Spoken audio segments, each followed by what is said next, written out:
Boa noite, meus irmãos. Boa noite. Que a graça e a paz de Deus esteja conosco nessa noite. Quero te convidar a abrir a sua Bíblia em Efésios.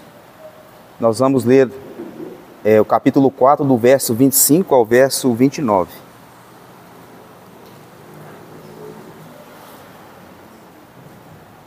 Efésios capítulo 4, do verso 25 ao verso 29. Eu vou fazer a leitura. Eu peço que você me acompanhe na sua Bíblia. Todo mundo está ouvindo aí atrás? Falar mais alto? Eu confesso que eu tenho dificuldade em falar alto e concentrar no que eu estou falando, mas está dando para ouvir aí, né? Então acompanha comigo, eu vou fazer a leitura. Diz assim a palavra do Senhor. Obrigado, Sr. Levi.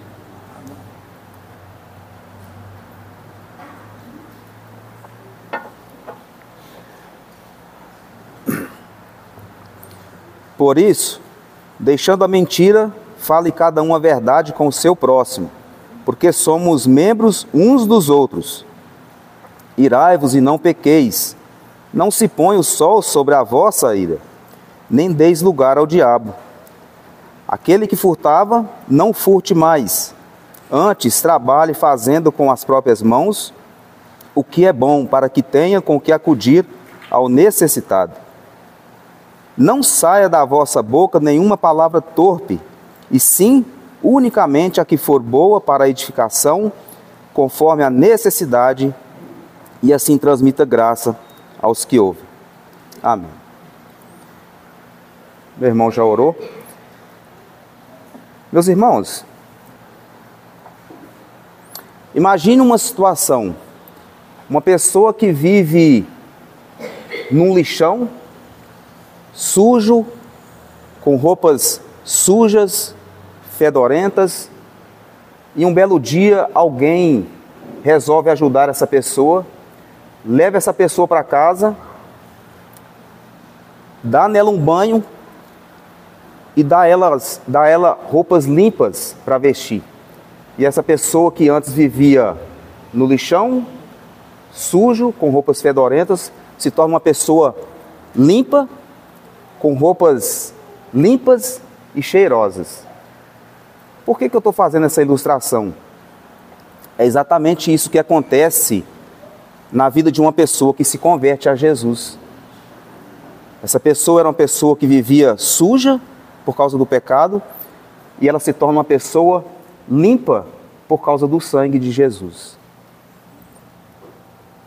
Agora, surge uma pergunta aqui. Depois de ter passado por todo esse processo, essa pessoa que foi encontrada no lixão, ela não precisa de continuar tomando banho, trocando diariamente as suas roupas, tomando refeições que vai nutrir o seu corpo? Óbvio que sim. É isso também que acontece conosco. Mesmo já estando limpos, nós precisamos continuamente, todos os dias, trocar as nossas vestes sujas que ainda por causa do nosso pecado. Mesmo sendo convertidos a Jesus, nós ainda cometemos pecados na nossa caminhada cristã. Por isso que nós precisamos trocar essa vestimenta. É o que Paulo está dizendo, se nós lermos aí nos versos anteriores, acompanha comigo, do verso 17 ao verso 24. É isso que Paulo está ilustrando aqui. O texto diz assim, ó.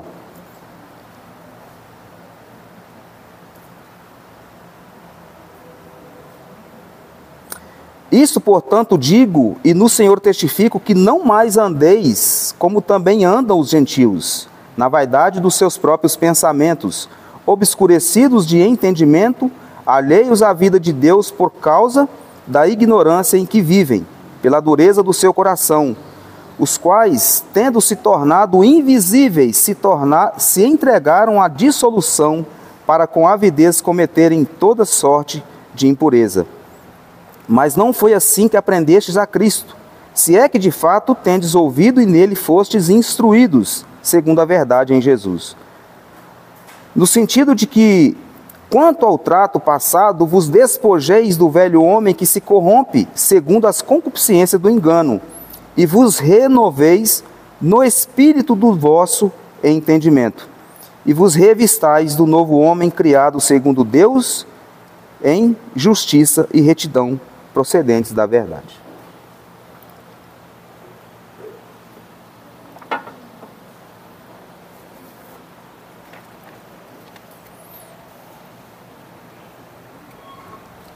Então, como eu disse, nós estávamos sujos e Jesus nos lavou.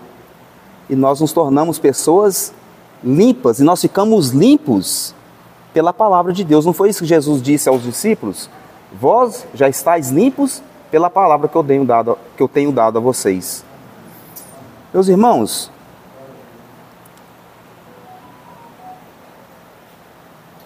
uma coisa importante que nós precisamos de aprender aqui. O Evangelho, ele não só nos dá um conhecimento filosófico a respeito de Deus. O Evangelho, ele traz transformação. Uma pessoa que ouve a pregação do Evangelho, e ela crê e se converte, ela se torna uma nova pessoa, um novo homem. É isso que Paulo está dizendo.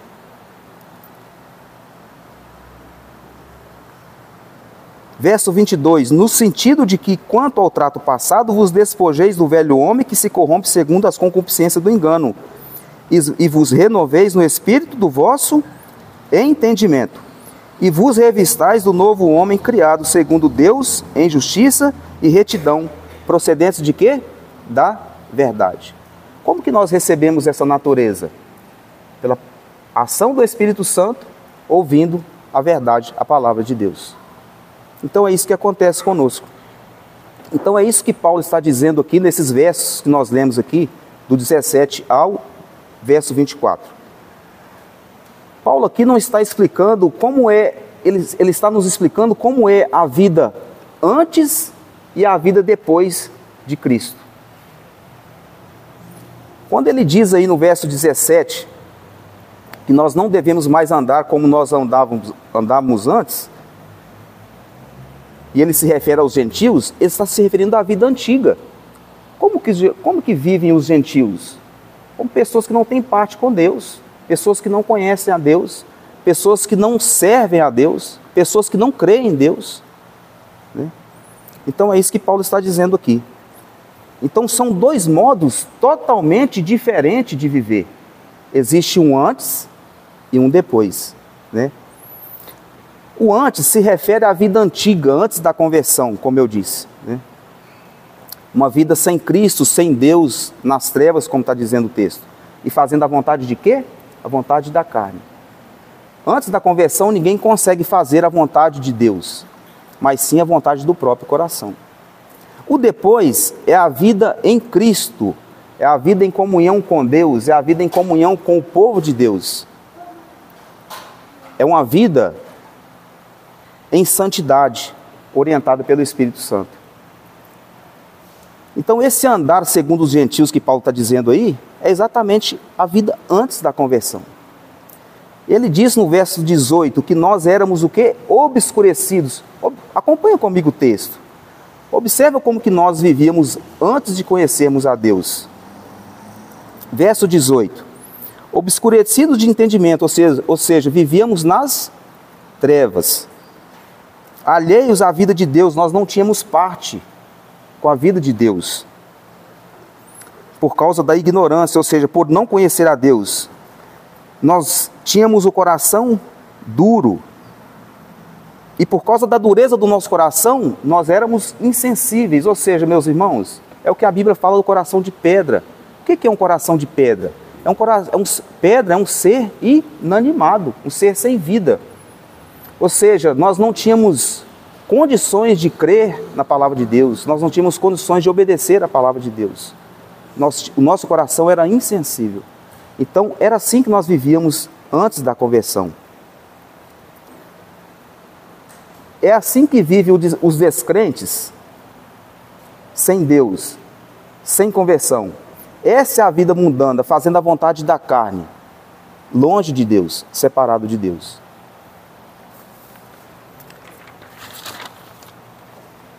Só que observe que Paulo vai dizer no verso 20 que não foi assim que nós aprendemos a Cristo. Existe uma diferença de uma vida com Cristo. Há uma coisa importante que nós precisamos de aprender aqui, como eu disse. O Evangelho, ele transforma vidas. A palavra de Deus não é só para a gente ter um conhecimento filosófico a respeito de Deus. O conhecimento do Evangelho é para transformar vida, transformar pessoas, transformar pessoas em novas criaturas, em novos homens, pessoas com mente diferente. E nos versos 22, 23, 24, Paulo explica como que funciona isso na vida das pessoas. Vamos ler o texto novamente? No sentido de que, quanto ao trato passado, vos despojeis do velho homem, que se corrompe segundo as concupiscências do engano, e vos renoveis no espírito do vosso entendimento, e vos revistais do novo homem, criado segundo Deus em justiça e retidão, procedentes da verdade. Se você observar, a linguagem que Paulo está usando aqui é uma linguagem de trocar de roupa. Foi a ilustração que eu fiz aqui no início do sermão, né? Uma pessoa, ela vive suja, num ambiente sujo, e ela toma um banho, se limpa e coloca roupas limpas. Então, é isso que Paulo está explicando aqui nesse texto. Então, a partir dos versos 25 ao 29, o texto que nós lemos, Paulo ele vai dar aqui alguns exemplos práticos de como isso vai funcionar na nossa vida prática. Como que nós vamos viver agora nessa nova vida, né?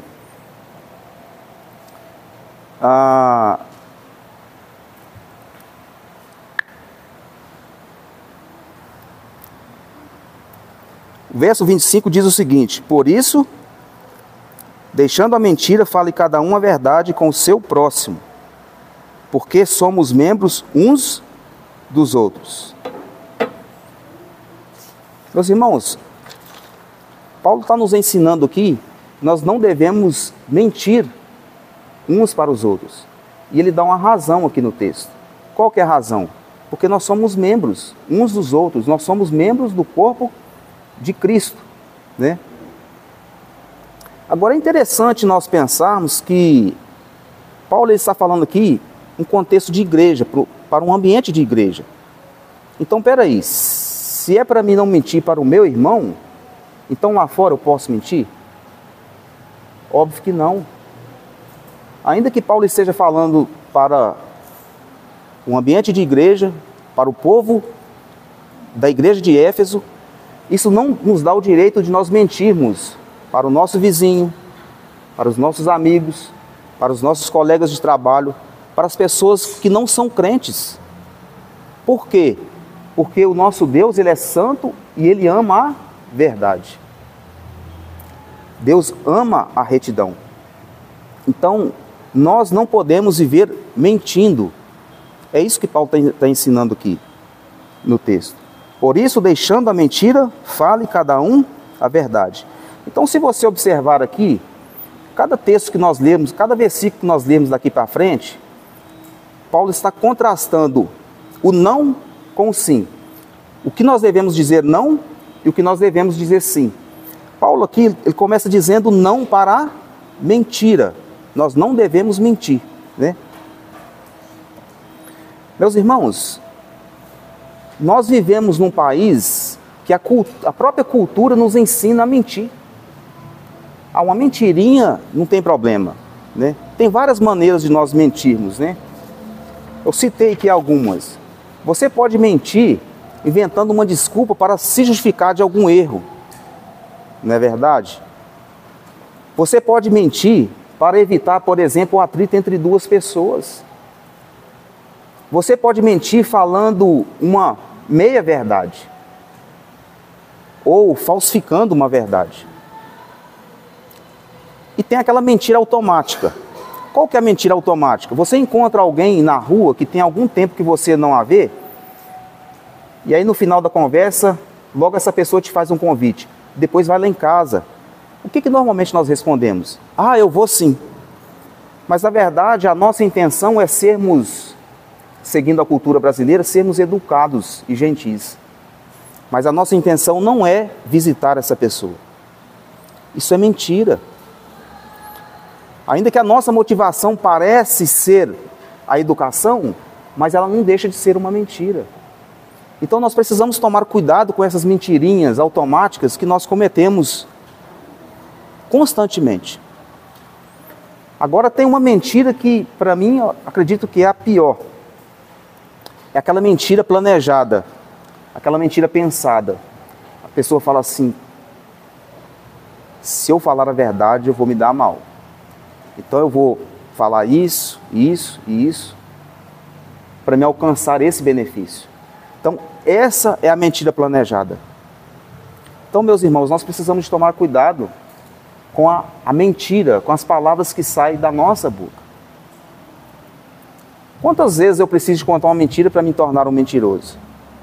Uma mentira só.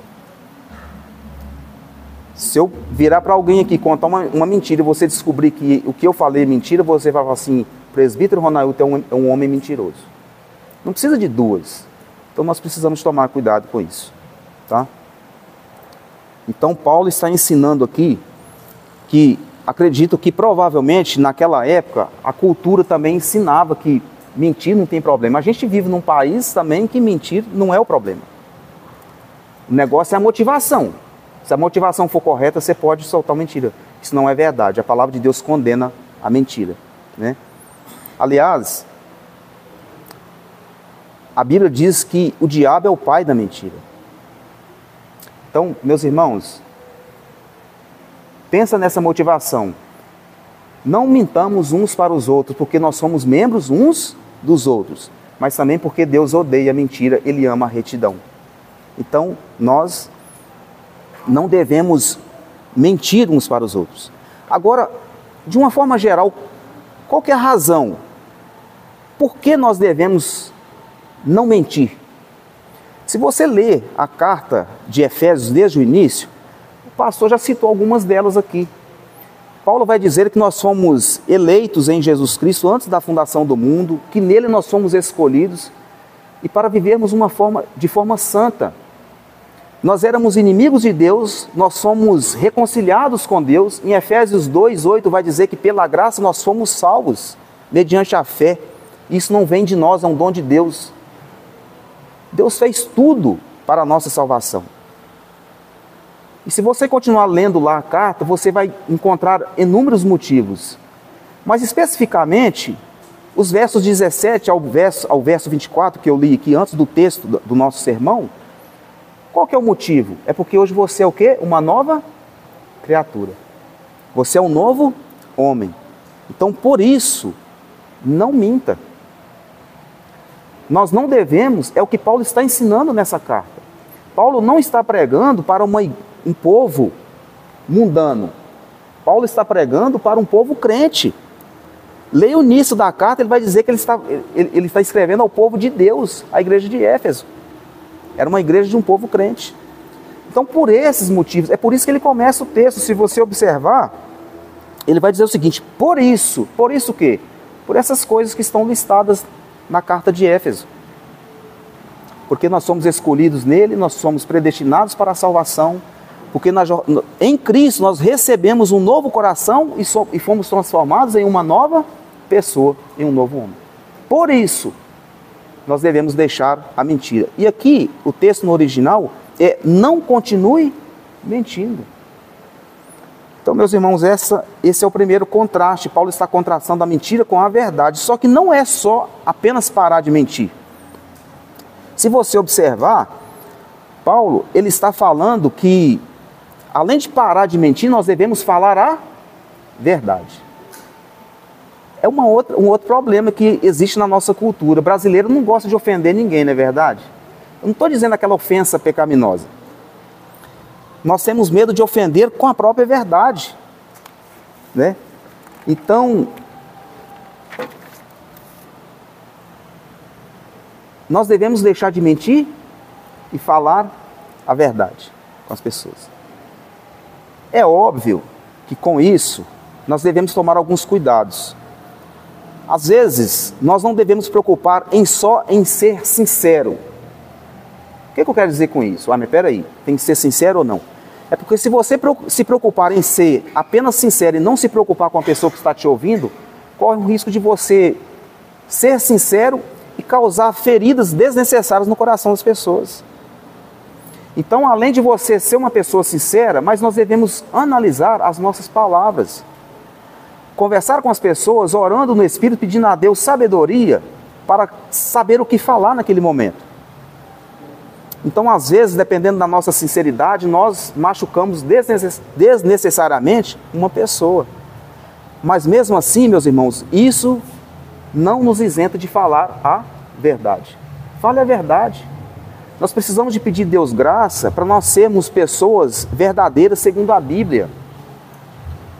Porque muitas vezes, falando a verdade, você vai exortar um irmão, você vai repreender o irmão, você vai abrir os olhos de um irmão falando a verdade. Ou às vezes você pode consolar um irmão segundo as promessas de Deus, falando a verdade. Então muitas vezes, por que nós não fazemos isso? Por causa da nossa cultura, a cultura brasileira. A cultura nos ensina que nós devemos ser aquele amigo de verdade. Amigo de verdade passa a mão na cabeça e não repreende. Amigo de verdade não exorta. Amigo de verdade não mostra o pecado. Isso é coisa da cultura brasileira. Então, meus irmãos, é o que Paulo está nos ensinando aqui. Deixando a mentira, fale cada um a verdade com o seu próximo, porque somos membros uns dos outros. Como que Deus edifica a sua igreja? Através de nós. Ensinando uns aos outros. Então, nós precisamos de orar e falar assim: Senhor, me ajude a ser corajoso, como Paulo pediu oração, ousadia e intrepidez, ou seja, ter coragem para pregar, para falar a verdade, né? Com sabedoria, amando, né, o seu próximo, o seu irmão, né? Mas nós precisamos falar sempre a verdade. Nós temos aprendido aqui constantemente a respeito da cultura. Nós precisamos abandonar essa cultura mundana, né, e agir com coerência com a palavra do Senhor, né?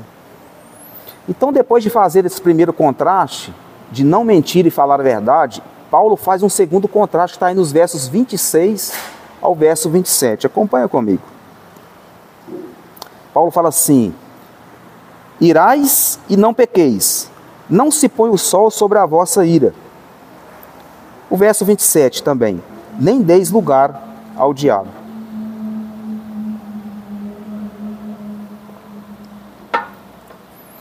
É interessante que, se você ler o verso 31, Paulo fala assim: longe de vós toda amargura e cólera e ira. Aí você lê o verso 26, Paulo fala assim: irai-vos e não pequeis. Aí você pensa assim: é para irar ou não é para irar? Então vamos entender aqui, meus irmãos, esse texto, esse versículo, que Paulo está dizendo: irai-vos e não pequeis. Essa ira aqui, o que Paulo está ensinando, é uma justa indignação pelas coisas que afrontam a Deus. Por exemplo, se você vê alguém zombando de Deus, você deve ficar irado. Ou seja, você deve indignar contra essa pessoa. Se você vê alguém zombando de Jesus, ou alguém dizendo que é crente, dando um mau testemunho, essas coisas têm que causar em nós indignação. Quer outro exemplo? Quando você vê alguém vendendo a verdade da palavra de Deus, os falsos profetas negociando a palavra de Deus por causa de dinheiro, isso tem que causar em nós uma grande indignação. Quando você presencia uma injustiça, por exemplo, a palavra de Deus diz que nós temos que ter sede de justiça. Isso tem que causar indignação em nós.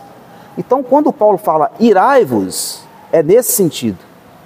É uma justa indignação pelas coisas que afrontam a Deus, ou por um pecado de algum irmão, né?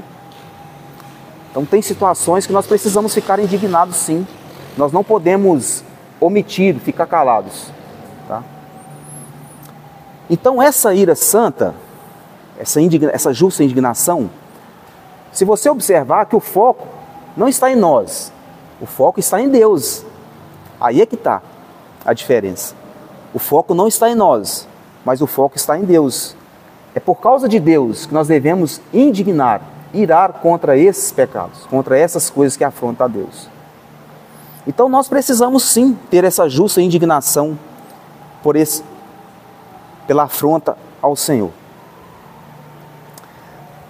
Porque se faltar indignação, nós vamos nos calar. E com isso nós vamos estar pecando contra Deus. Por quê? Porque nós vamos estar aceitando o erro. Observa que muitas vezes a gente comete esse pecado porque a gente aceita o erro dos outros com muita facilidade. Quer um exemplo na Bíblia de que isso aconteceu? A carta aos Coríntios vai citar um relacionamento ilícito de um homem que estava tendo relações com a sua madrasta. E aí a igreja de Coríntios olhava para aquilo ali e falava assim: eu não julgo meu irmão. E aí Paulo chama isso, sabe de quê? De orgulho, jactância. Então, meus irmãos, a igreja de Coríntios estava cometendo um pecado porque não estava tendo uma justa indignação ou irando contra aquele irmão que estava cometendo um grave pecado dentro da igreja. Então, é isso que Paulo está ensinando aqui. Irai-vos e não pequeis. Então, nós estamos aqui falando da ira santa, né? Agora nós vamos falar do oposto, que é a ira pecaminosa, porque ele continua dizendo no texto aí o seguinte, olha: irai-vos e não pequeis, não se ponha o sol sobre a vossa ira, nem deis lugar ao diabo. Então nós falamos da ira santa, e o que Paulo está se referindo aqui em não pecar? Se você observar, Paulo ele está usando uma linguagem de tempo. Não se ponha o sol sobre a vossa ira. O sol nasce e se põe. Ele está se referindo ao dia inteiro. O que Paulo está dizendo aqui é o seguinte: não fica o dia inteiro irado com alguém. Meus irmãos, Paulo ele está se referindo a um processo. As mágoas, muitas vezes, elas surgem no nosso coração nesse processo. Primeiro, começa com o quê? Uma justa indignação. É óbvio que alguém vai cometer algum pecado, alguma afronta contra Deus, algum pecado contra você mesmo. Não tem como você não ficar irado, chateado, né? Aborrecido com tal situação. O problema, sabe o que é? O processo. É você guardar. Ficar o dia inteiro. Uma justa indignação de um dia para o outro ele se torna uma mágoa. E depois da mágoa alojada no coração, ela fica difícil de sair. Então é isso que Paulo está falando. Essa ira pecaminosa são mágoas que nós guardamos no nosso coração. Então, qual que é a aplicação aqui para nós? Não fique guardando raiva no seu coração. Ainda que você veja algo que é ruim de você engolir ou aceitar, mas tome cuidado com os seus sentimentos. Então, percebe que é um processo? As mágoas, elas chegam de mansinho no nosso coração. Já viu aquele ditado? Às vezes você está certo, mas você às vezes perde a razão. É isso que acontece conosco. Às vezes nós estamos indignados justamente por alguma situação, mas por guardarmos aquilo no nosso coração e aquilo se torna uma mágoa, nós perdemos a razão e pecamos contra Deus. Porque aí o foco não está mais em Deus. A diferença é essa. Lembra que a ira justa e santa, ela foca em Deus? Mas a ira pecaminosa, ela foca em mim, em nós. E aí com isso, meus irmãos, nós ficamos feridos por causa de nós ficamos ressentidos, nós não suportamos às vezes pensar naquela pessoa, ainda que aquilo ali fique o tempo todo na nossa cabeça. Nós não suportamos talvez ouvir a voz de uma pessoa, ainda que essa pessoa seja preciosa para nós.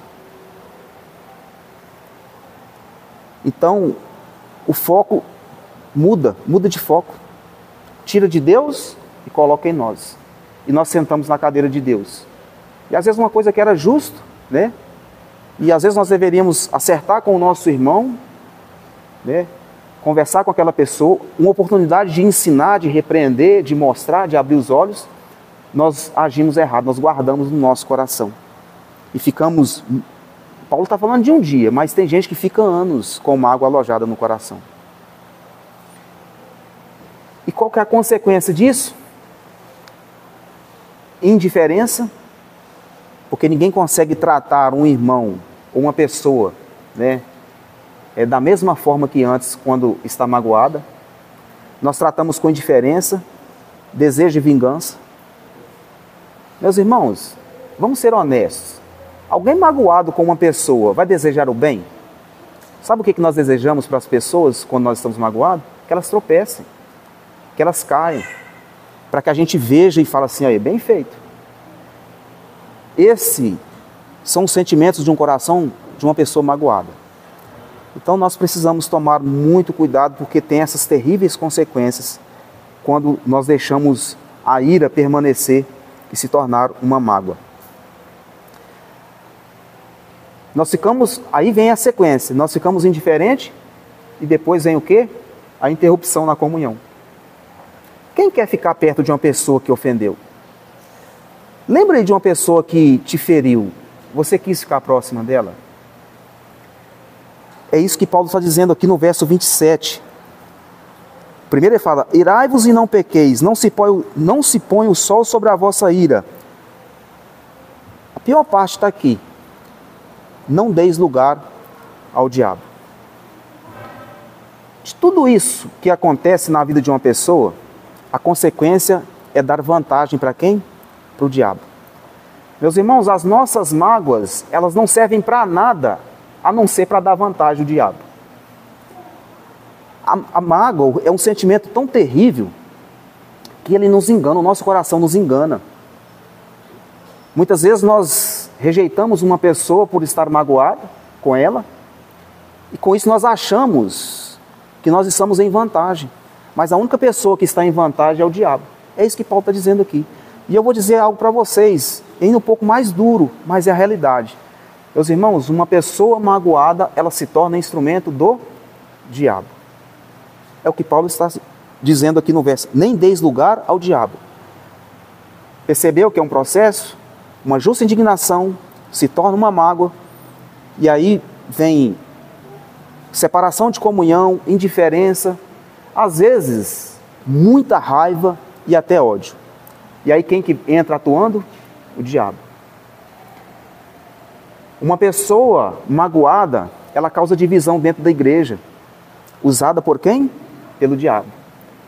Uma pessoa magoada, o diabo ele separa melhores amigos, separa casais, destrói famílias. Meus irmãos, o diabo faz um estrago. Mas por quê? E quando isso acontece? É quando nós damos lugar ao diabo. Então, qual que é a aplicação para mim e para você nessa noite? Não demos lugar ao inimigo das nossas almas. O diabo não vai ter piedade de nós.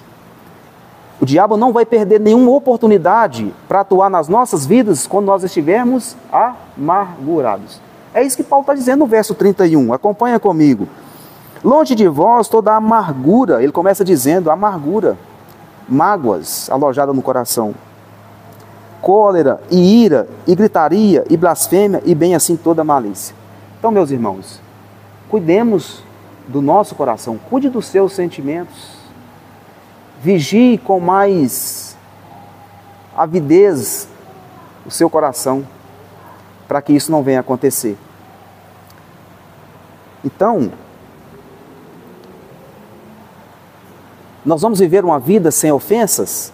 Óbvio que não. E quando isso acontecer, o que nós devemos fazer? Ore ao Senhor.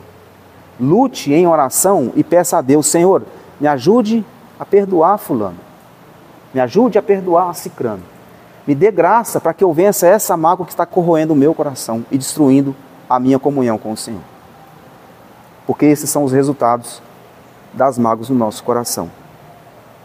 Então, meus irmãos, o que essas coisas fazem conosco é enfraquecer a nossa fé, afastar você da comunhão dos irmãos, porque é o que nos faz perder o prazer em estarmos reunidos aqui. Porque quando nós estamos magoados, falamos assim, eu não vou lá não. Nós perdemos a comunhão com os nossos amigos, mágoas, ressentimentos. Isso separa amigos, como eu disse aqui. E até de familiares. O diabo, ele destrói famílias, usando os nossos próprios sentimentos. Então nós precisamos de tomar muito cuidado, né? Pedir a Deus graça para que a gente possa perdoar aqueles a quem que um dia nos ofendeu. Então nós vamos agora para o nosso terceiro ponto. Paulo faz mais um contraste aqui no verso 28. Vamos ler novamente o texto, né? O texto diz assim, ó: aquele que furtava, não furte mais, antes trabalhe, fazendo com as próprias mãos o que é bom, para que tenha com o que acudir ao necessitado.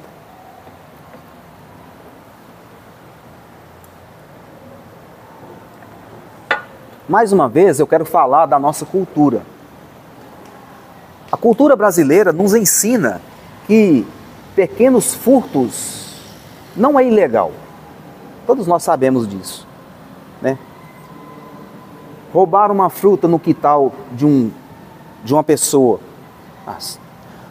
Se você pegar alguém roubando, não, mas fulano estava roubando um alimento.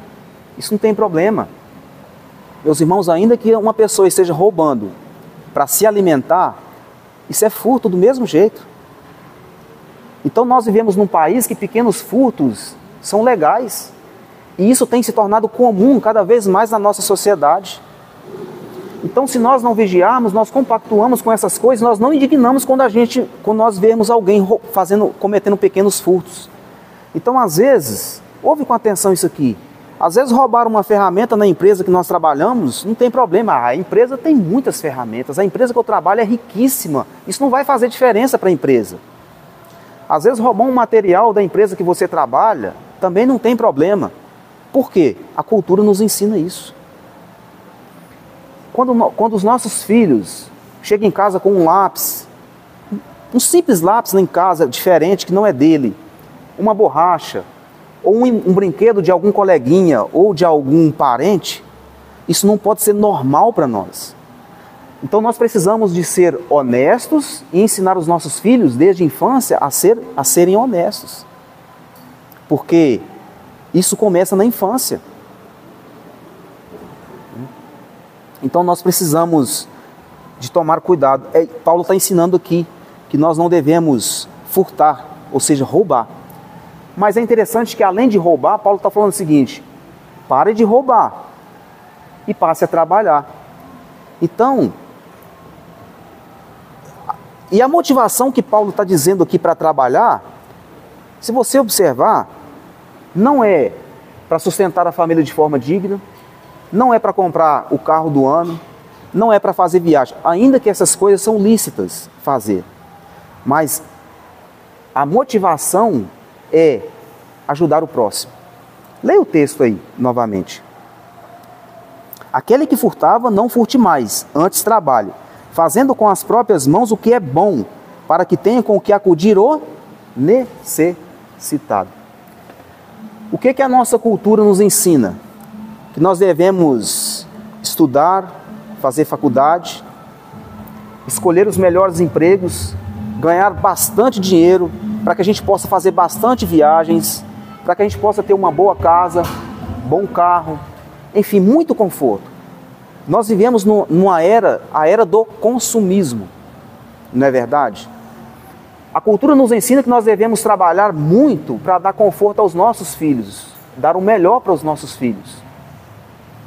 Então isso ficou na nossa cabeça. O que é dar melhor para os nossos filhos? Não, eu não tive isso na minha infância, mas eu vou dar isso para o meu filho. Meu filho tem que ter essas coisas. Sim, ainda que tudo isso seja bom, mas o nosso foco, ele não deve ser em nós, apenas em nós. Isso é um pensamento egoísta. E é isso que Paulo está ensinando aqui, né? Que nós devemos trabalhar para que nós tenhamos com que acudir o necessitado. vamos ser honestos. Alguém algum dia, pode até ser que tenha alguém aqui que já pensou assim, e orar e falar assim: Senhor, prospera as minhas finanças porque eu quero contribuir mais na igreja do Senhor. Prospera as minhas finanças para que eu tenha com que acudir o necessitado que está lá fazendo missões. Prospera as minhas finanças para que eu tenha com que acudir o necessitado dentro da minha igreja, o meu irmão na fé, ou no meio da família, enfim. Então, eu acredito que pode até ser que alguém já tenha pensado e orado dessa forma, mas raramente nós fazemos isso. Nós pensamos nas nossas necessidades, no nosso conforto, ainda que isso não seja ruim. Mas a Bíblia nos ensina diferente da cultura e também daquilo que nós pensamos. A Bíblia nos ensina que nós devemos pensar no próximo. E é interessante que tem um texto na Bíblia que diz que é melhor dar do que receber.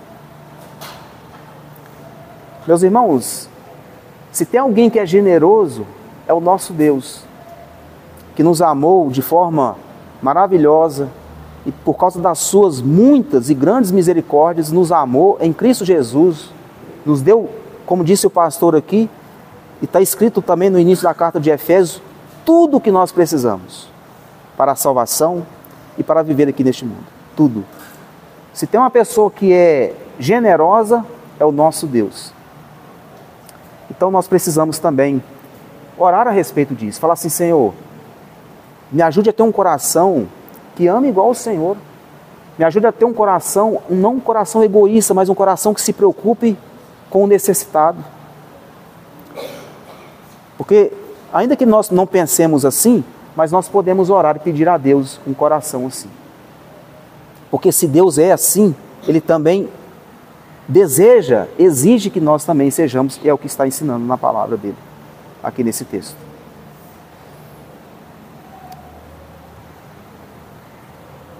Então, meus irmãos, como eu disse, a cultura ela nos ensina a pensar somente em nós, ou seja, a ter um pensamento egoísta. Mas a palavra de Deus nos ensina a pensar nos outros. Que fique isso no seu coração, no meu coração também. Então, que a nossa motivação para ganhar muito dinheiro seja o que está ensinando a palavra de Deus. E eu desafio você a orar: Deus, me dá muito dinheiro para que eu possa acudir o necessitado. Eu acredito que Deus tem prazer em responder essas orações.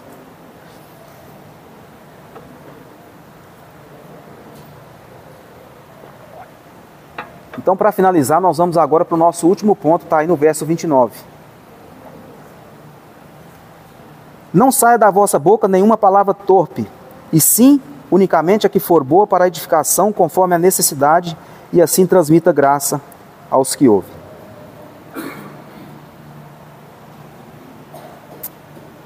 Palavra torpe aqui no original significa podre. É uma palavra usada para caracterizar uma fruta podre. Uma fruta podre, ela não tem serventia nenhuma. Então é por isso que é usada para essa palavra. Uma palavra torpe, ela não serve para nada. E muitas vezes serve apenas para destruir.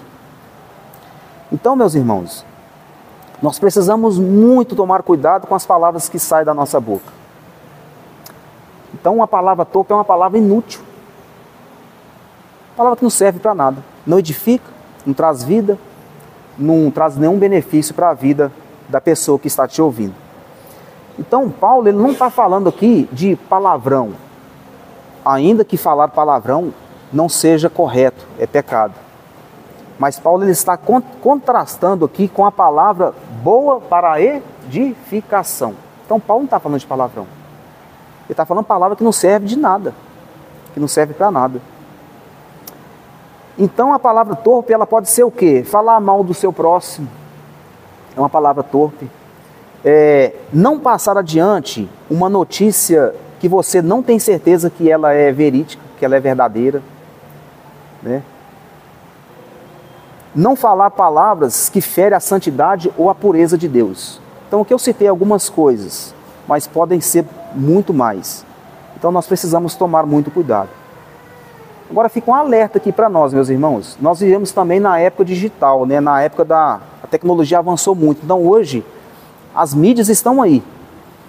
Tome cuidado com as coisas que você posta nos seus WhatsApp ou nas outras mídias. Porque pode ser que você esteja colocando vídeos de pessoas falando palavras torpes e essas palavras vão sair como se você estivesse falando. Então, observa com cautela e atenção aquilo que você tem postado, os vídeos, as escritas, os seus status, para que você não corra o risco de estar postando palavras torpes, palavras que não servem para nada a não ser para trazer talvez mágoas no coração das pessoas, para escandalizar alguém ou para trazer discórdia entre você e essa pessoa. Então, vigie essa área da sua vida. Tomemos mais cuidado com a tecnologia, né? Uma coisa que ela vem sorrateiramente e parece que não tem nada a ver, e nós acabamos cometendo pecados e transmitindo palavras torpes para outras pessoas como se fosse a nossa própria boca. Agora, é interessante que Paulo está falando o seguinte: não saia da vossa boca nenhuma palavra torpe, mas o quê? E sim, unicamente a que for boa para a edificação conforme a necessidade, e assim transmita graça aos que ouvem. Então, além de nós não falarmos palavras torpes, significa que nós devemos ficar calados? Então já que não é para falar, para não correr o risco de cometer algum erro, eu não vou falar nada mais. Não é isso que Paulo está ensinando. Ele está ensinando que nós devemos falar, sim, mas falar palavras que trazem edificação para a vida das pessoas, né? E qual que é a razão que nós devemos nos preocupar para falar palavras que edificam? A resposta está aí, no verso 29. Novamente, olha, eu vou ler todo o versículo, mas fala assim: não saia da vossa boca nenhuma palavra torpe, e sim, unicamente a que for boa para a edificação, conforme a necessidade, e assim transmita graça aos que ouvem. A razão é, muitas vezes você vai conversar com uma pessoa e você vai usar as suas palavras para confortar, para consolar, para repreender, para exortar. E às vezes, meu irmão, você vai ter a oportunidade de evangelizar uma pessoa que não conhece o Evangelho. Então, essa é a nossa motivação. Se você observar, Paulo está falando o seguinte: conforme a necessidade. Então, depende da necessidade de cada um. Então, de repente, você está conversando com uma pessoa que está passando uma vida com inúmeros problemas, que precisa de consolo. E nós temos que estar aptos para consolar as pessoas segundo a palavra de Deus. Ou às vezes o irmão que está indo no caminho torto e não está percebendo, porque nós temos pontos cegos na nossa caminhada cristã, e precisa que você chegue nesse irmão e fale assim: meu irmão, vem cá, você está indo para o caminho meio torto aí. Então depende da necessidade. E é interessante nós pensarmos que a salvação, ela nos é dada pela graça, não é verdade? Mas como que Deus age? Como que essa graça alcança o nosso coração? Paulo fala que a fé vem pelo ouvir, e ouvir a pregação da palavra de Deus. Então, Deus usa a nossa boca para poder edificar a vida de uns dos outros, para poder transmitir a palavra de salvação para os perdidos. Então essa deve ser a nossa motivação, para que nós possamos tomar cuidado e pedir a sempre Deus em oração: Senhor, me dá sabedoria para conversar com as pessoas. Porque a sabedoria, ela não vem assim, ela vem segundo a palavra de Deus. Deus vai trazer à nossa memória aquilo que nós aprendemos domingo após domingo, quando nós lemos a Bíblia na nossa casa. E essa sabedoria, ela vem e sai nos nossos lábios. Então, oremos e peçamos ao Senhor graça e sabedoria para conversar com as pessoas, para que essas pessoas que nos ouvem sejam beneficiadas com as palavras que saem da nossa boca.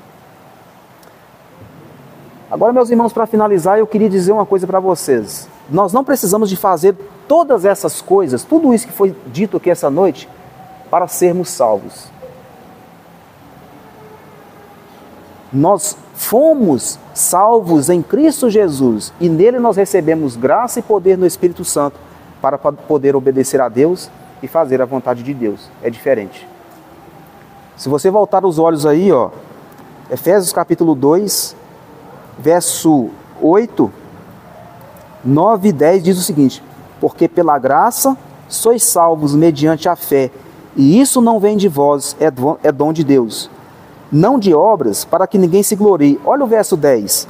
Pois somos feitura dele, criados em Cristo Jesus para boas obras, as quais Deus de antemão preparou para que andássemos nela.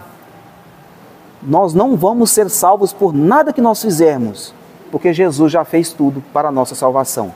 Mas porque nós fomos salvos, nós vamos fazer tudo o que Deus exige na sua palavra. Meus irmãos, aplicação. Ouve com atenção o que eu vou te falar. Talvez hoje mesmo você está precisando de orar a Deus e falar assim: Senhor, tem pecado tal na minha vida, eu não estou conseguindo vencer. Eu não consigo abandonar atitude tal, atitude pecaminosa que eu tenho pecado contra o Senhor. Me ajuda. Talvez um pecado que você precisa deixar de cometer, que você tem repetido inúmeras vezes. Meu irmão, minha irmã, você não tem poder para abandonar os seus pecados. Mas em Cristo nós recebemos graça poderosa para poder abandonar os nossos pecados. Talvez você precise perdoar alguém que você está magoado há dias, há meses, há anos. Peça a Deus: Senhor, me ajuda hoje a perdoar fulano. Eu tenho certeza que Deus te dará um coração para você perdoar. Porque a Bíblia diz que tudo que nós pedirmos a Deus, em nome de Jesus, Ele vai nos dar. E pedir em nome de Jesus não é apenas citar a palavra em nome de Jesus, mas é pedir tudo aquilo que Ele prometeu no Evangelho. Então peça um coração para perdoar. Senhor, me ajude a não viver mais com essa mágoa alojada no meu coração. Talvez, meu irmão, pode ser que a sua mágoa seja contra o irmão na fé, ou uma irmã na fé. Pode ser que a sua mágoa seja em relação ao seu cônjuge. Pode ser em relação ao seu pai, a sua mãe, seus irmãos de sangue. Quem quer que for, quem quer que seja. Ore e peça a Deus: Senhor, me ajude a perdoar fulano hoje, para que eu tenha paz no meu coração. Então ore e peça ao Senhor. Que Deus te abençoe. Vamos orar agora. Pedir a Deus que nos ajude, de fato, a praticar a santidade de Deus na nossa vida prática.